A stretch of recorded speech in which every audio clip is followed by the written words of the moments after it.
J'ai l'impression que le temps est de nouveau en train de changer. Il y a un microclimat ici, Manu. Hein. Oui, j'ai léger. Alors, on parlait de la maison du tourisme de la Grande Forêt de Saint-Hubert. Il y a un nouveau directeur qui commence, qui fait son premier jour aujourd'hui. C'est un acharné de bière spéciale.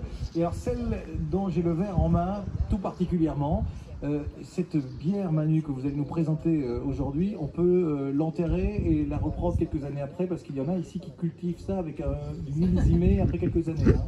Oui, oui. La légende veut qu'on range un casier dans une barole de bois de chêne. Et que quand on s'y boit, ben, normalement l'orval doit être plus ou moins bonne avec. C'est-à-dire combien Ça d'années? dure entre 3 et 5 ans. Il y a un petit goût de caramel qui arrive. Hein. Voilà, donc plus elle vieillit, plus elle perd son amertume, malheureusement, ce qui a fait sa spécificité de base. C'est autre chose. Mais voilà, c'est autre chose. Du coup, c'est... Et ça se féminise parce que le maître brasseur, il faut savoir que le maître brasseur à Orval est une dame. Donc, ben, automatiquement, la recette... Une dame chez les moines? Oui. Parce que là, il n'y a que des legs quand même. Hein. Ben oui, malheureusement, quand monsieur Roch a quitté la brasserie et a pris sa pension, c'était une dame qui a pris là. Monsieur Roth. Monsieur Roch. Monsieur Roch qui a fait sa bière à Monsieur Roch d'ailleurs. Un pic, c'est une peine C'est une dame qui a repris la relève laborieuse de la brasserie. Alors, Manu, vous n'êtes pas que là pour nous amener des bières, vous êtes aussi le restaurateur de l'Auberge Gourmande et le nombre de tables a une densité aussi importante que le nombre de librairies dans le village, à peu près. Hein. Il y a pas de choses. On est à peu près une douzaine de librairies encore en activité à l'heure actuelle. Et combien de restos? Et on est 4 restos en plein. Et alors ils ne s'entendent absolument pas. Hein. Par exemple, le gars d'à côté, Vince, comme on le surnomme dans le village, ça a été votre témoin de mariage. Voilà, c'est ça. Voilà, donc, ici les restaurateurs, c'est la guerre. C'est dire à quel point vous détestez. Oui, voilà. Tous les restaurateurs sont originaires du village. Ah, c'est la vraie nourriture du cru.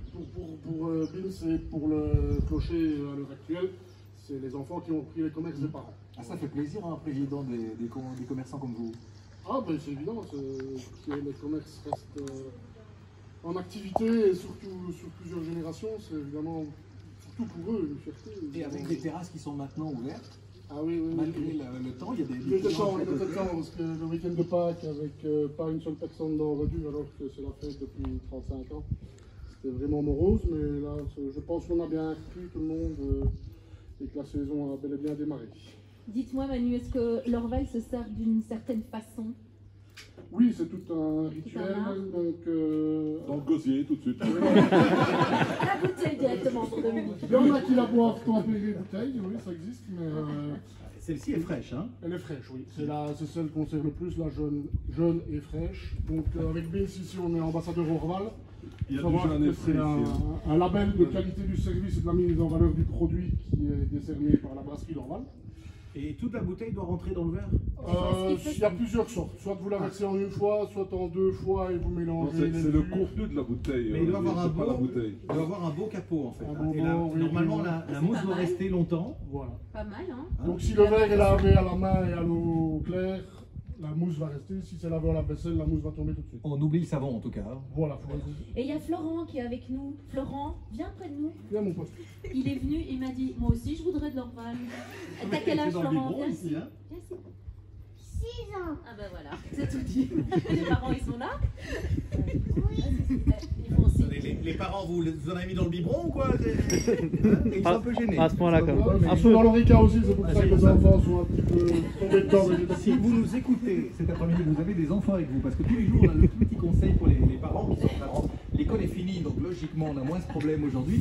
Évitez de mettre en pratique ce dont on parle à la radio, parce que ça, c'est pas bon. Hein. Dans le biberon, ça mousse. En fait. Et si tu n'es pas sage, Florent, maman ira t'abandonner au sentier des Litos. À la place de tonton Dominique. Le petit poussé, mais on va le vivre vraiment aujourd'hui. Mais Dominique, vous avez retrouvé, vous êtes plus vite revenu que ce que vous êtes parti. Heureusement qu'Eric était là pour vous amener. Oui, mais j'avais été super bien piloté par notre petite Camille, qui est très sympa, mais qui m'avait donné une mauvaise adresse. Ça va mal se terminer, c'est tout ça. Et donc, je pense que sans me connaître, elle me détestait déjà. Alors moi, ce que j'imagine, c'est que Fanny va terminer son Orval. Non, j'ai rendez-vous. Ah oui, justement. Parce que alors l'interview d'après va être terrible. puisque Tanguy Henrard vous attend au musée. Oui. Et là, on va parler plutôt des artistes luxembourgeois qui, depuis des années et des années, il y a des collections entières que vous allez nous faire visiter. Là, on redevient un tout petit peu sérieux. Ah, mais moi je pensais que vous êtes toujours sérieux, c'est ça? Non, mais je pensais qu'il y avait aussi d'autres artistes bien connus et pas seulement luxembourgeois. D'accord, ok. Non. Je croyais qu'on était encore une fois par dans exemple, une Picasso, je pense pas qu'il soit luxembourgeois. Ah, il y a des Picasso ici? Ah non, c'est pas vrai. Planqué à Redu. Il y a très même bien. du Toulouse-Lautrec. Allez-y, Fanny, parce que là il y a un peu plus de. C'est quoi? On est de nouveau en dizaines de mètres ou on est en kilomètres? On est en dizaines de mètres. Je suis pas très loin.